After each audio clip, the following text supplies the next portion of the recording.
میخواستم بگم فیلم بگیرم اشکال نداره ناراحت نمیشه؟ ناراحت که نه، شما اذیت نشین. اوه این چی بود؟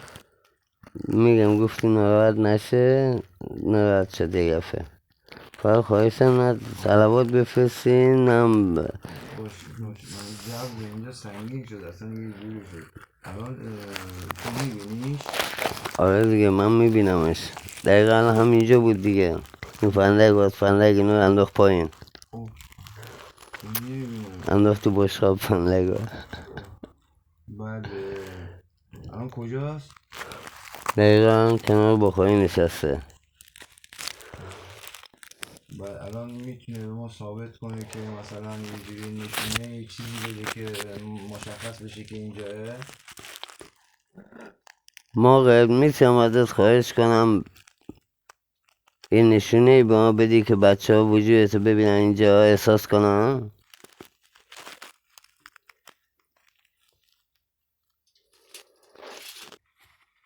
خب یعنی الان میتونه اون تنباکوه رو پنجره درسته؟ آره الان میتونه اونو مثلا تکون بده؟ ما میتونیم اون وسیله که رو پنجره هستش رو جا به جا کنیم؟ آره رفت که جا به جا کنه. اوه بسم الله الرحمن الرحیم بسم الله الرحمن الرحیم. نه سلامون نفرسته، ناراحت میشه. صدا چیه؟ نه اشکال نداره ما باشد صلوات نفرست. این چرا تکون خور یه دفعه؟ من آقا مشکی تکون نخور از اذیت.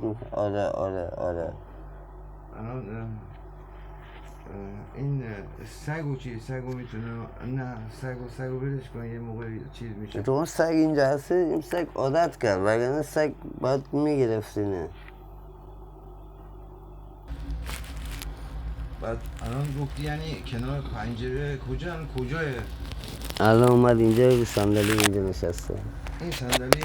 آره همینجا رو صندلی. بابا من دور بشم.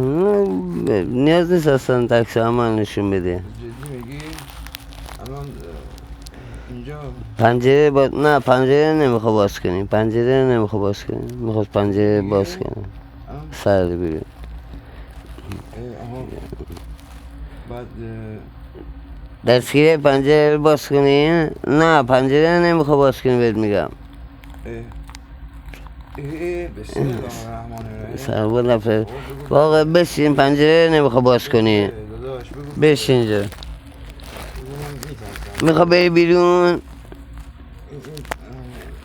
سگ مواظب باش. سگو چی کارشی ازیاد؟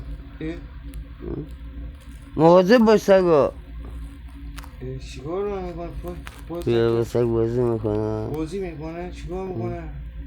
این پای سگ کنگی. بسه الان بگو دست نزنه. الان نشست کنارش. الان بگو تکون بده سگو. الان بگو تکون نده. بسم الله الرحمن الرحیم. سلوات نفرست ناراحت میشه. الان خوده بگو سگو تکون بده.